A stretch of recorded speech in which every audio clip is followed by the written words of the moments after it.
샬롬, 2022년 9월 23일 금요일입니다. 기도하겠습니다. 주님, 오늘도 말씀으로 이 하루를 열게 하심을 감사드립니다. 섬김의 자리로 우리를 이끄시는 하나님, 사랑은 말에 있지 않고 삶에 있다는 것을 깨닫습니다. 자신의 목숨을 많은 사람의 대속물로 주신 예수님을 주로 고백하는 우리도 섬김의 삶을 살게 하소서. 예수님의 이름으로 기도드립니다. 아멘. 오늘의 말씀은 신명기 18장입니다. 레위 사람 제사장과 레위의 온 지파는 이스라엘 중에 분깃도 없고 기업도 없을지니 그들은 여호와의 화제물과 그 기업을 먹을 것이라. 그들이 그들의 형제 중에서 기업을 가지지 않을 것은 여호와께서 그들의 기업이 되심이니 그들에게 말씀하심 같으니라. 제사장이 백성에게서 받을 몫은 이러하니 곧 그 드리는 제물의 소나 양이나 그 앞다리와 두 볼과 위라.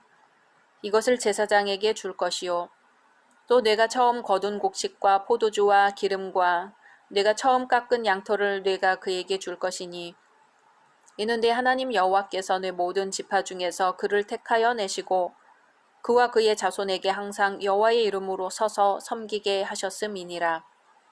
이스라엘 온 땅 어떤 성읍에든지 거주하는 레위인이 간절한 소원이 있어 그가 사는 곳을 떠날지라도 여호와께서 택하신 곳에 이르면 여호와 앞에 선 그 모든 형제 레위인과 같이 그의 하나님 여호와의 이름으로 섬길 수 있나니 그 사람의 몫은 그들과 같을 것이요 그가 조상의 것을 판 것은 별도의 소유이니라.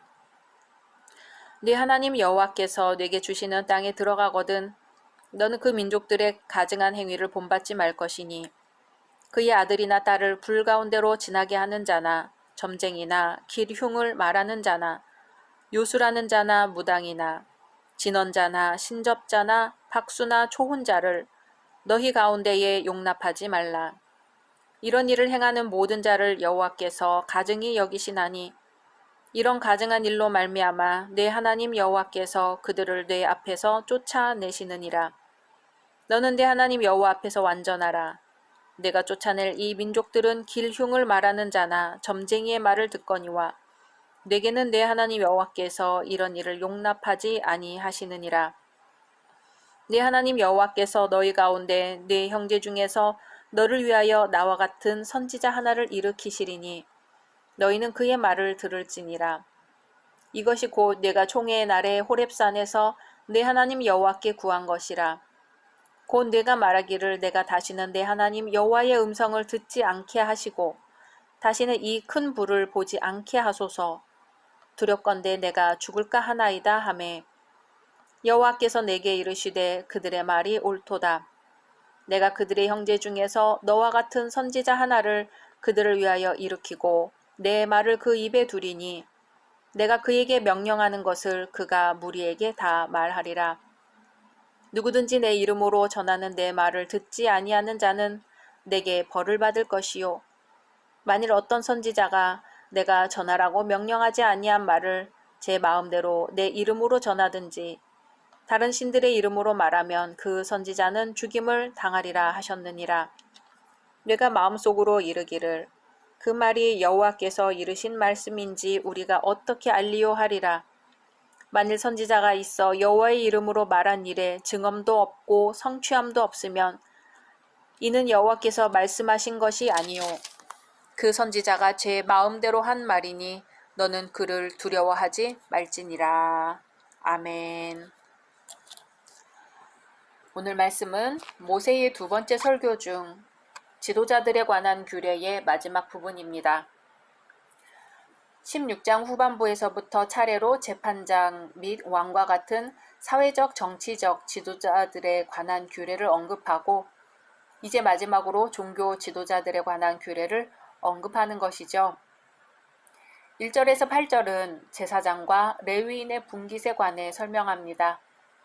이것은 레위인이 백성들로부터 마땅히 받을 수 있는 것으로 민수기에서 이미 언급한 적이 있습니다.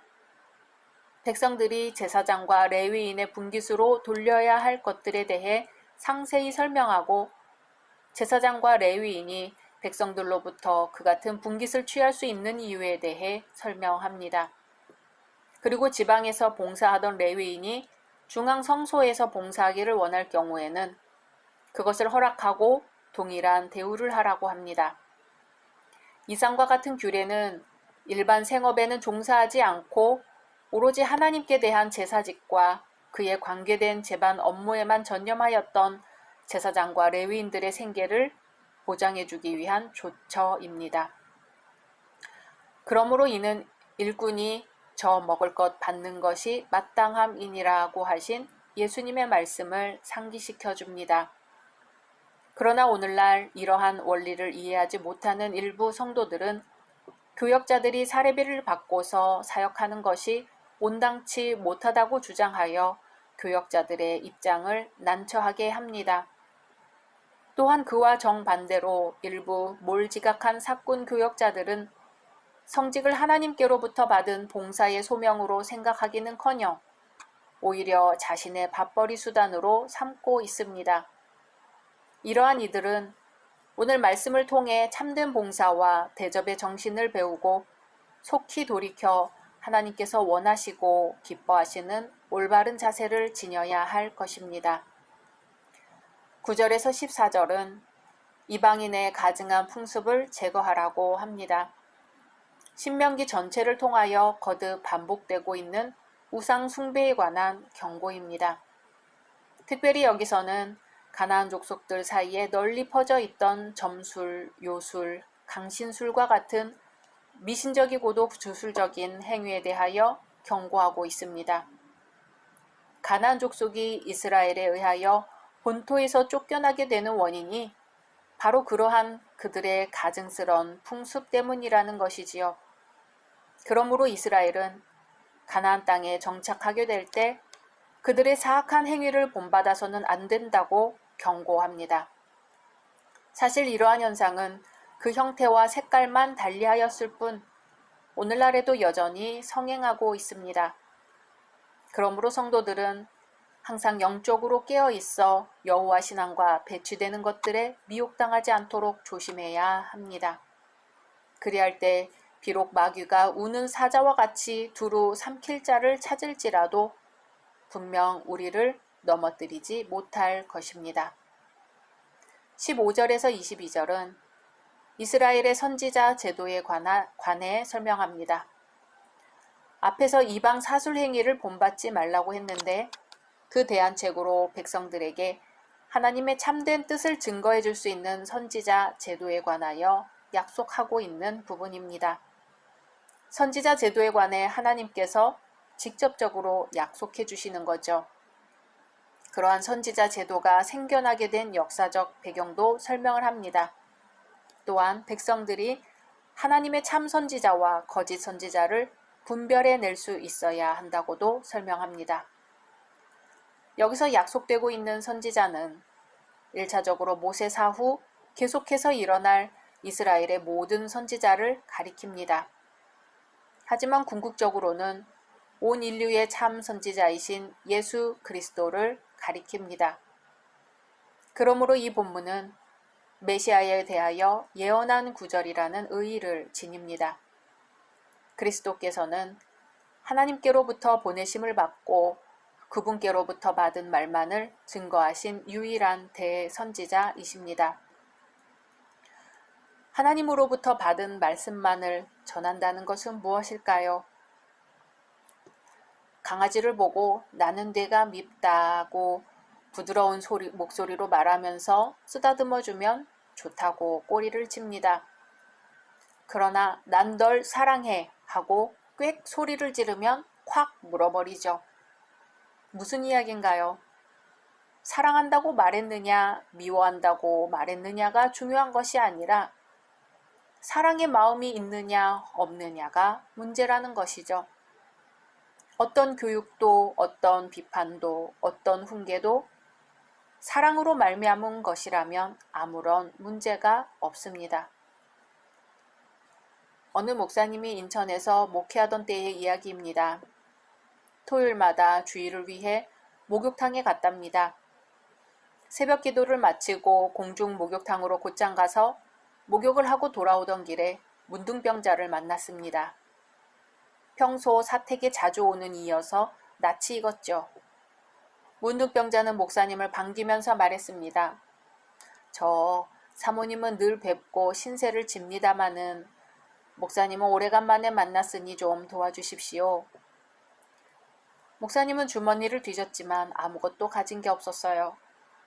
이거 참 아무것도 없네요. 어쩌지요? 에이, 그러시지 말고 좀 주세요, 목사님. 이렇게 말하면서 물러서지 않는 거예요. 무슨 말을 해도 믿지를 않아서 난처했습니다. 하는 수 없이 그 사람을 좀 더 가까이 오라고 한 다음 방금 씻은 깨끗한 손으로 문둥병자의 손을 덥석 붙들어 잡았습니다. 그리고 말했지요. 정말 없어요. 그랬더니 이 사람이 목사님 참말 고맙습니다. 돈을 얻은 것보다 더 기분 좋습니다. 감사합니다. 감사합니다 하고 몇 번이고 인사를 했습니다. 못 받아도 괜찮은 거지요. 사랑이 있으면 되는 것입니다. 그날 그 문둥병자는 하나님의 진정한 사랑의 말씀을 들은 것입니다. 각자 말씀 묵상하신 후 주기도문으로 마치겠습니다.